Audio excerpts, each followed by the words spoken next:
nama saya Vera, usia saya 42 tahun. Saya ibu dari 2 anak perempuan, dan saya sekarang sedang fokus mengerjakan paper quilling. Nama saya Diana, saya resin artis, berprofesi sebagai resin artis, juga ibu rumah tangga.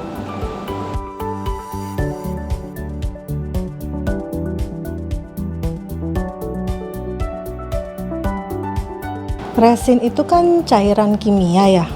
Cairan kimia itu banyak sekali aturannya gitu loh. Jadi takarannya itu harus pas supaya bisa menghasilkan tingkat keras yang maksimal. Terus udah gitu nanti bubble dari resin itu sendiri. Jadi yang paling susah dari resin itu adalah kita bagaimana mengendalikan cairan resin itu. Jadi kita kenalin sifat dari setiap resin, pasti kan beda-beda gitu kan. Sedangkan resin sendiri ada berbagai jenis. Jadi ya bagaimana cara kita mengendalikan itu aja. Jadi quilling itu, paper quilling itu kerajinan tangan yang dibuat dari kertas. Itu dengan cara menggulung-gulung kertas, berkreasi dengan kertas yang dipotong-potong, nanti menghasilkan satu karya. Gitu, karyanya bisa bisa terlihat seperti 3 dimensi gitu ya. Bisa berbagai kreasi sih, dari hiasan sampai juga yang seperti paper doll, seperti itu juga bisa. Jadi quilling 3 dimensi.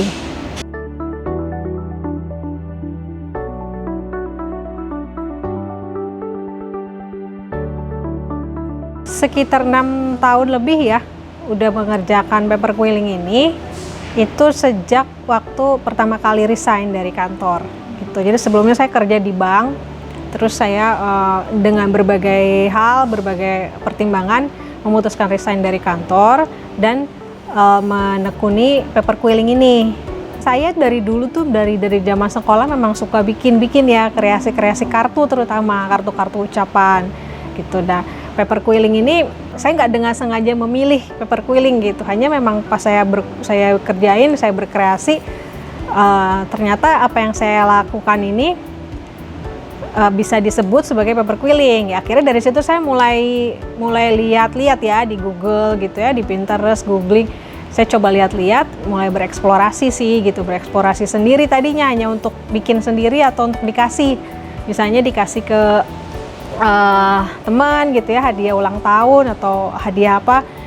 Tapi lama-lama akhirnya ada yang mau tertarik untuk pesan gitu. Jadi saya mulai berani jual tuh awalnya.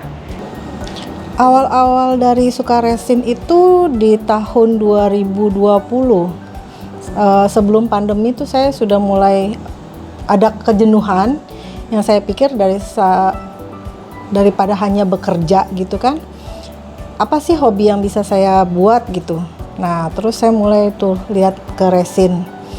Nyari-nyari di YouTube cara pembuatannya dan lain-lain. Terus akhirnya saya mencoba. Nah, kebetulan pas di tahun 2020 itu sendiri kan akhirnya pandemi kan. Dan kita banyak sekali waktu luang untuk di rumah, WFH. Jadi saya punya kesempatan lebih untuk mengembangkan seni resin itu sendiri gitu. Saya ada mengajar juga untuk resin karena tergabung di komunitas juga. Jadi ada banyak sekali yang suka nanya gitu loh. Ini gimana sih gitu.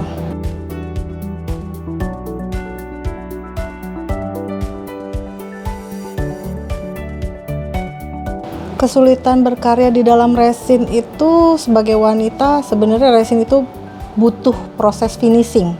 Kadang-kadang kita butuh moles, butuh ngebor, butuh ngamplas. Sedangkan itu pekerjaan yang sebenarnya harusnya dilakukan oleh para pria kan, para laki-laki gitu. Jadi kadang-kadang kita juga harus berhubungan dengan alat-alat seperti itu, belajar alat-alat seperti itu, alat-alat moles, alat-alat ngamplas dan segala macam. Nah, itu sebenarnya tantangan banget sih untuk para wanita. Tapi bisa ya Bu ya selama ini ya Bu ya? Oh bisa, nggak ada masalah sih, nggak ada masalah.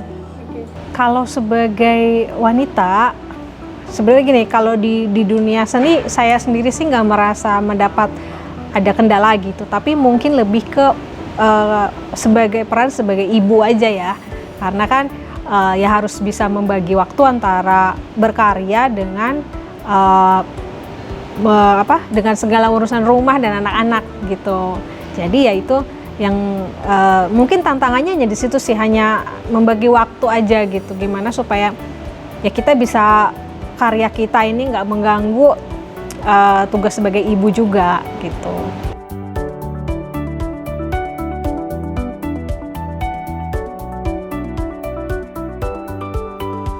Jujur waktu pertama kali tuh ada rasa takut gitu ya. Takut itu apa sih?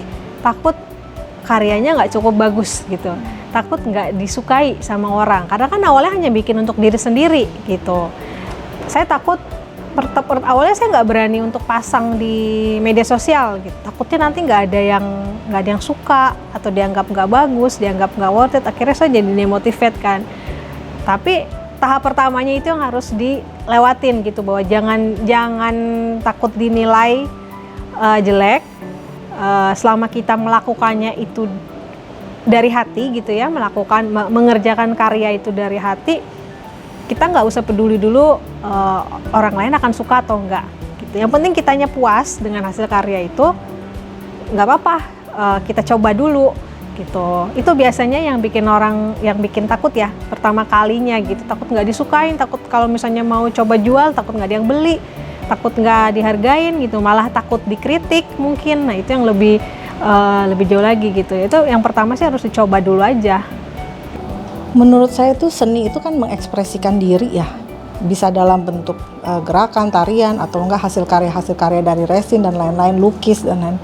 Jadi menurut saya kita nggak usah takut untuk mengekspresikan diri kita gitu loh. Dengan kita bisa mengekspresikan diri kita, pasti nanti kita punya satu kepuasan tersendiri gitu. Kita bisa menghasilkan sesuatu yang bagus dan bermanfaat juga buat orang lain gitu. Jadi nggak perlu takut. Buat para wanita nih ya, kita nggak usah takut.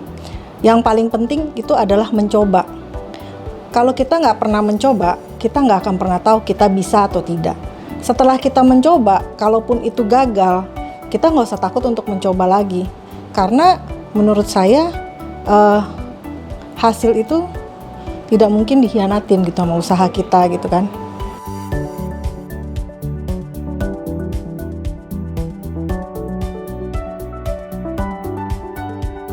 Kalau inspirasi yang khusus untuk di quilling, sebenarnya saya ada beberapa quilling artis, kebanyakan dari luar sih gitu. Ada beberapa yang memang cukup terkenal gitu kan. Tapi kalau secara umum yang bukan di quilling art, itu saya tuh sangat terinspirasi sama seniman Ibu Ana Avanti gitu. Ibu Ana Avanti itu kan kalau kita lihat Instagramnya dia sangat memotivasi ya gitu. Dia suka cerita gitu tentang perjalanan karirnya gitu, bagaimana dia jatuh terus dia bangkit lagi gitu kan, nggak pernah menyerah. Itu sih gitu yang suka menginspirasi saya. Kadang jujur aja loh, walaupun selama 6 tahun ini kan pasti semangatnya nggak terus naik gitu. Yang namanya orang ya pasti akan ada turunnya, itu wajar gitu. Jadi ketika misalnya kita mencoba sesuatu terus kita lagi ada di saat yang ngedrop gitu ya, nggak semangat, itu hal yang wajar sih, nggak masalah menurut saya. Pasti akan begitu semua orang, nggak ada yang naik terus semuanya gitu ya, pasti ada saatnya kita drop. Dan itu nggak apa-apa kalau lagi merasa kayak gitu sih, berhenti dulu aja gitu, sejenak gitu, berhenti sejenak, habis itu bangkit lagi. Nah saya terinspirasi sama Ibu Ana Avanti ini karena dia selalu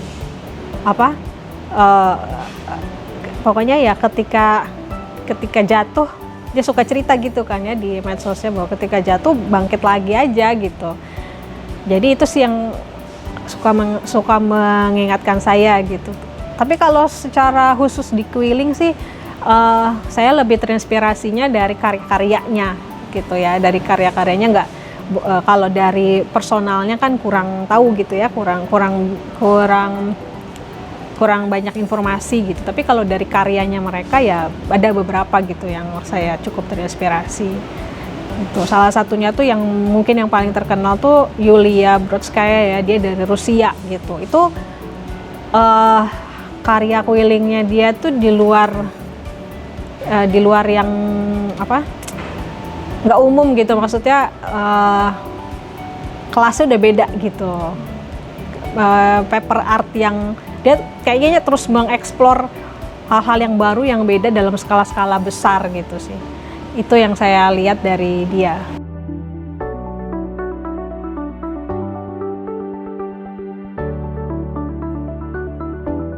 Selamat Hari Wanita. Kita internasional, Kita mampu berkarya karena kita wanita.